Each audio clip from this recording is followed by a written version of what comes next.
बहुत समय पहले की बात है। बहुत बड़े भूमाकर राज करते थे तुम्हें महान राजा भीमम के नाम से जाना जाता था। सब कुछ था तुम्हारे पास, पर शांति नहीं थी। इसीलिए शांति की खोज में अपना संपूर्ण राज अपने पुत्रों को सौंप कर हिमालय पर्वत की ओर चल दिए। अनेक वर्षों की तपस्या के बाद तुम्हारे तप की कीर्ति चारों ओर फैलने लगी और फिर सच्चे तपस्वी के रूप में तुम्हारी ख्याति से प्रभावित होकर महर्षि उलट तुमसे भेंट करने आए। राजा भीमरथ, आपने ईश्वर की प्राप्ति के लिए सब कुछ छोड़ दिया, पर अपना अभिमान नहीं छोड़ पाए। इसीलिए मेरे आगमन पर सम्मान के साथ खड़ा होना तो दूर, मेरा अभिवादन भी नहीं किया। अभिमान तपस्वी का गुण नहीं होता है राजन, अभिमान राक्षसी गुण है। इसलिए मैं आपको श्राप देता हूँ कि आप अगले जन्म में एक राक्षस के रूप में जन्म लेंगे, एक राक्षस के रूप में जन्म लेंगे। मुझे क्षमा कर दीजिए महर्षि, मैंने जानबूझकर आपका अपमान नहीं किया है। मैं तो यहाँ पर शांति की खोज में आया था। अपने भीतर के संसार में गहरे सोच विचार में डूबा हुआ था मैं। मुझे क्षमा कर दीजिए महर्षि, मुझे क्षमा कर दीजिए। अपनी भूल का आभास प्रायश्चित की ओर पहला पग होता है। मैं अपना श्राप तो वापस नहीं ले सकता, परंतु आपको एक वचन अवश्य दे सकता हूँ। जब भी प्रभु नारायण का अवतार होगा, आपको उचित समय पे वो वरदान देंगे जिसकी आप लंबे समय से प्रतीक्षा कर रहे हैं।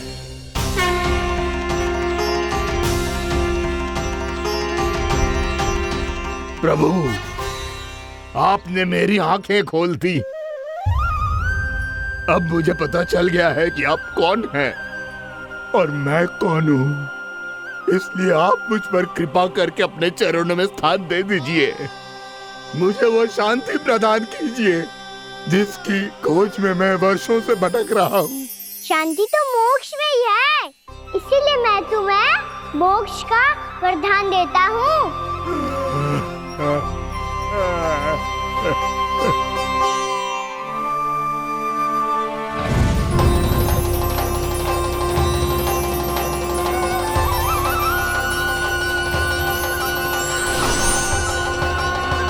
प्रभु की ये लीला सदैव स्मरण रखी जाएगी। इस स्थान को इनका आशीर्वाद मिलेगा और इस कंदरा को व्योमासुर की कंदरा के रूप में पहचाना जाएगा। भविष्य में अनेक ऋषि मुनियों की शरण स्थली बनेगी ये कंदरा। दीदी, ये कोई साधारण बालक ना है।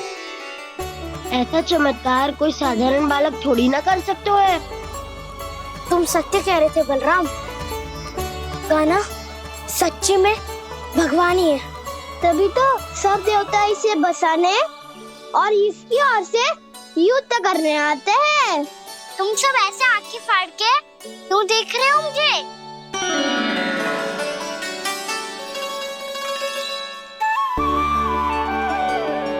बलराम, तुम बलवान हो और कान्हा भगवान है। दूर दूर तक कोई दिखाई न दे रहा है। ना जाने किस हाल में होंगे बालक।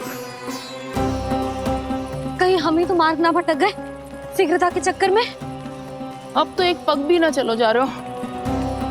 जल, किसी के पास जल है क्या? कंठ तो मेरा भी सूख रहा है मौसी।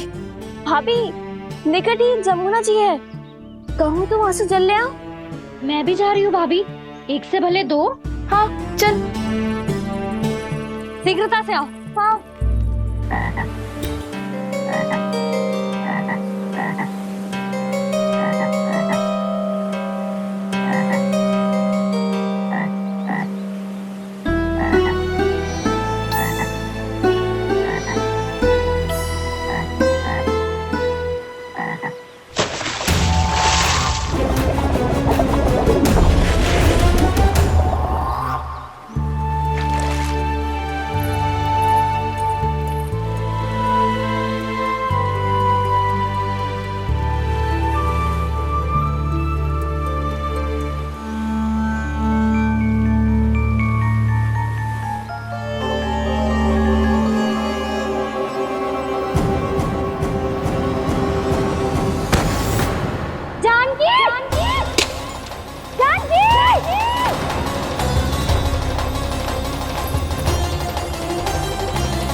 जानकी, जानकी, क्या होगा इसे? देखो ना जी, अब छलिया की सूचना मिलते ही हम सब बालकों को ढूंढने चली गई और ढूंढते ढूंढते सबको बहुत प्यास लगी आई जी। तो जानकी जमुना जी की नदी से जल लेने गई और उसने जमुना जी का पानी पिया और उसकी जेदशा हो गई। बालक कहाँ है? वो ठीक तो है ना? ऊपर से सब ठीक है, पर भीतर से बहुत भयभीत है सब। जानकी तो बिल्कुल नीली पड़ गया है। लग तो है विष फैल गया है इसको पूरे तन में। मथुरा के सौ से विदेश जी को बुलाए गए हैं उसके उपचार के लिए। जैसे ही इसने जल को मुंह से लगाया, जे गिर पड़ी। चटपटाने का अवसर भी ना मिलो। हाँ वैद्य जी, और निकटी मृत पशु भी पड़े हुए थे। हाँ, मैंने भी अस्थियां देखी थी। इसका तो यही अर्थ हो सकता है कि समस्या वहाँ के जल में ही हो। वैद्य जी, आप रोगी की नाड़ी पे ध्यान दो ना।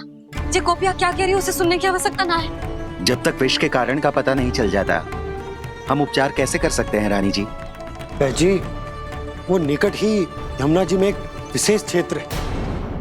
ये सब उसी के जल की बात कर रही है। तब तो ऐसा भी हो सकता है कि किसी विषैले सर्प के काटने का प्रभाव हो।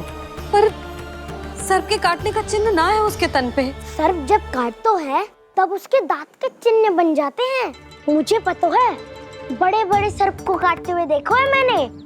एक दिन अब बस कर उज्जवल, ये बड़ी बड़ी हाँकने का समय ना है। पर यदि सर्प ने ना काटो है, फिर जानकी की ये दशा किसने की? अवश्य किसी राक्षस ने की होगी। नाना, कोई विषैला पशु भी तो हो सकता है। यह अवश्य किसी माँ विषैले सर्प के विष से हुआ है। सर्प ने भले ना काटा हो, लेकिन यह अवश्य ही किसी महाविषैले सर्प के विष के कारण हुआ है। कालिया नाग। कालिया नाग?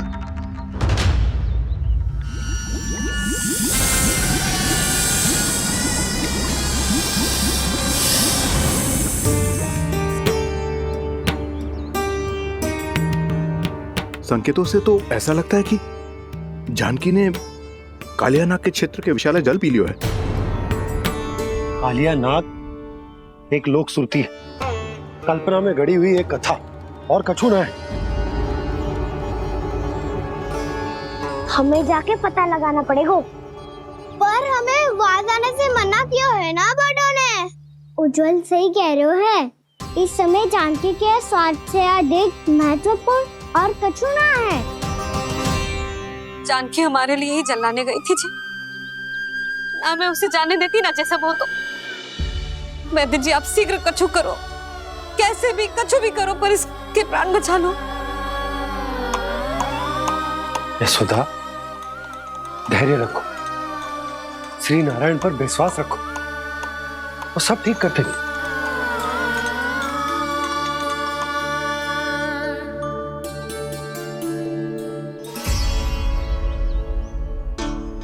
विष की काट की मेरे पास जितनी जड़ी बूटी थी, मैंने सब अर्क बना के पिला दी, पर इसकी दशा में अभी तक कोई सुधार नहीं दिख रहा है।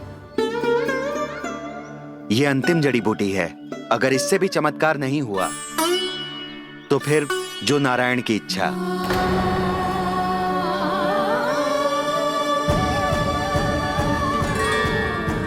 पर कोई तो उपाय होगा जानकी को बचाने का। कान्हा, यदि तुझे किसी औषधि के बारे में पता है, हमें बता दे, हम जाके ले आएंगे।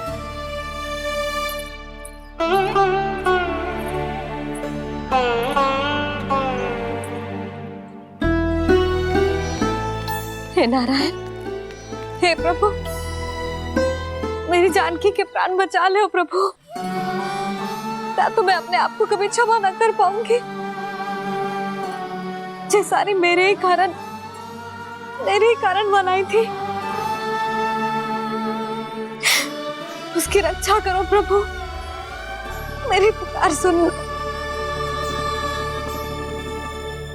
कान्हा, तूने हमें वत्सासुर से बचाया था ना? और बकासुर से भी तो। और छलिया से भी तो तूने ही बचाया था ना हमें। क्या ऐसा कोई उपाय ना है जानकी को बचाने का? धनवंतरी,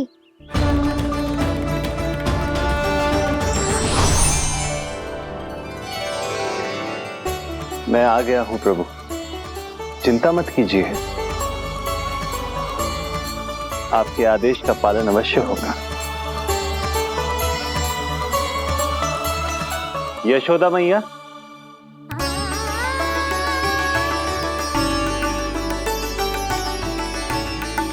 मैया आपको कोई पुकार रहा है।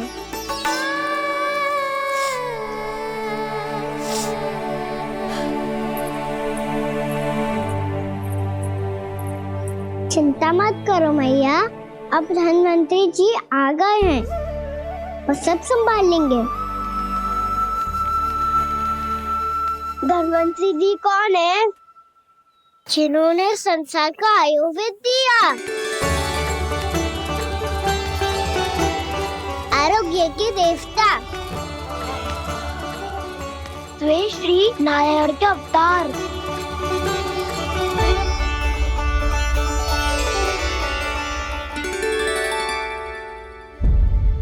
मुझे पता चला है कि आपको वेद की आवश्यकता है। हाँ हाँ, भीतर आइए।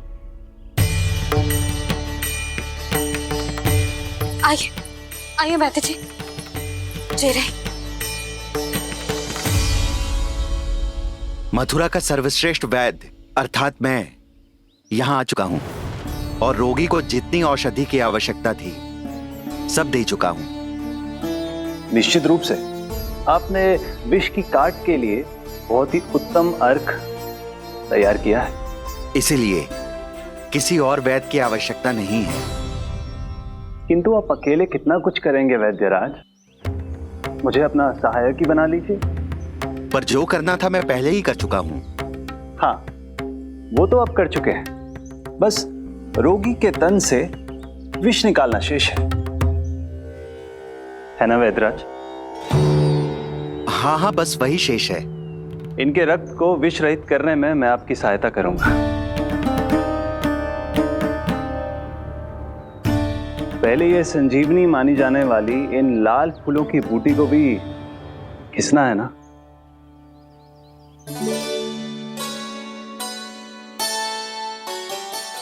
हाँ हाँ, तुम सही कह रहे हो, इसे अच्छे से घिसो।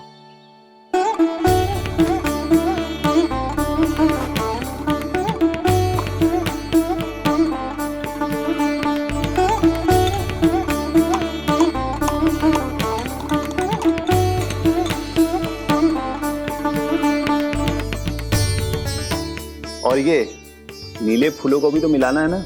हाँ हाँ, अच्छे सहायक बन सकते हो तुम, ऐसे ही श्रम करते रहो।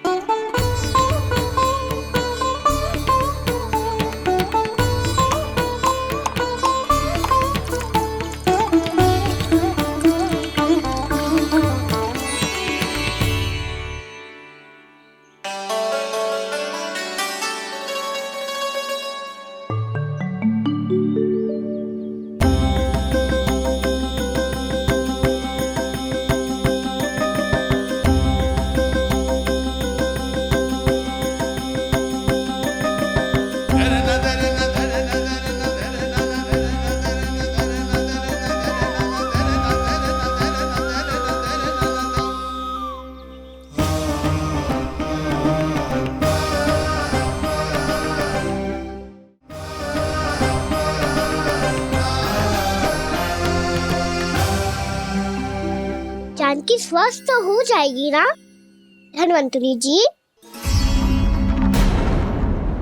धनवंतरी? प्रभु, अब मैं क्या करूं? आपने तो स्वयं ही मेरी पहचान उजागर कर दी। जी क्या करो कान्हा? आप सब ऐसे क्यों देख रहे हो? मैया कहती है ना, सभी वैद्य धनवंतरी जी का ही रूप होते हैं। वाह कृष्णा, चतुर तो हो तुम। वैसे वास्तविक धन्वंतरी मैं हूँ, मेरा अर्थ है वास्तविक वैद्य मैं हूँ। ये तो मेरा सहायक है, मुझे पूरा विश्वास है बिल्कुल ठीक हो जाएगी। वैसे ही थोड़े ना मुझे मथुरा का सर्वश्रेष्ठ वैद्य कहते हैं लोग।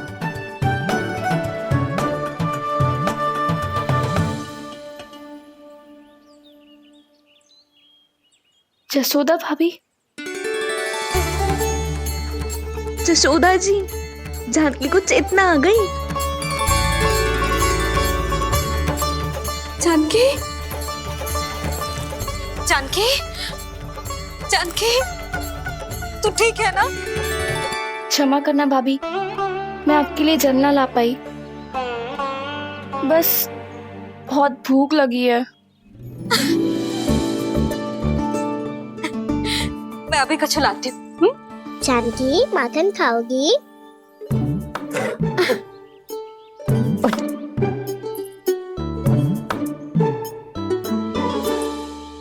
आजा, तू ही खिला दे लल्ला।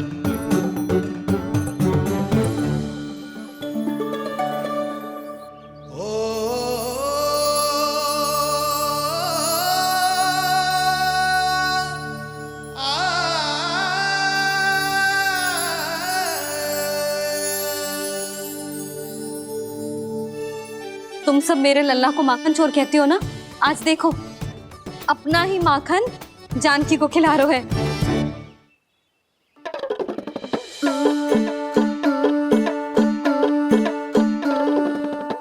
थोड़ा और विश्राम कर लो। सदैव तुम हम सबकी सेवा करती हो, आज मैं तुम्हारी सेवा करूंगा। जानकी की जिज्ञासा तब हुई जब जय यशोदा काकी की सेवा कर रही थी, और अब देखो स्वयं भगवान ही इसकी सेवा कर रहे हैं। जानते हो इससे क्या सिद्ध होता है?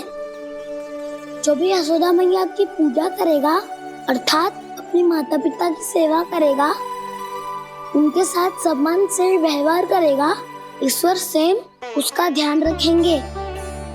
कभी धन्वंतरी के रूप में तो कभी स्वयं कान्हा के रूप में।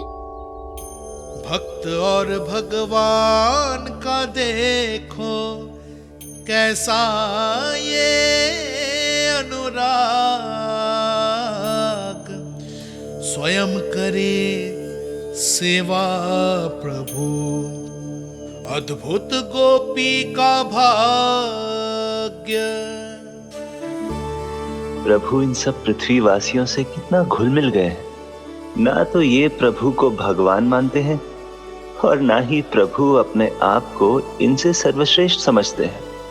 अपने आचरण से ये सिद्ध कर रहे हैं कि ये सभी में हैं और सभी इनका ही अंश है।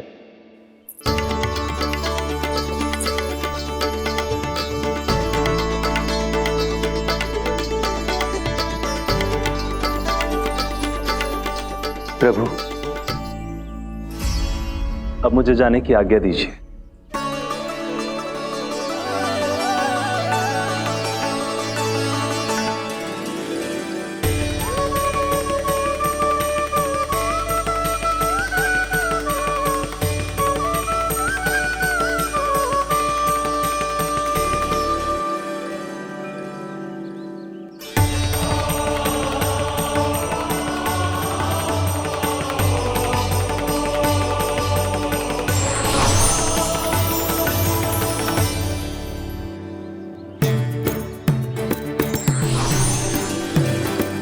कान्हा ने तो सच्ची में धन्वंतरी जी को बुला लिया था।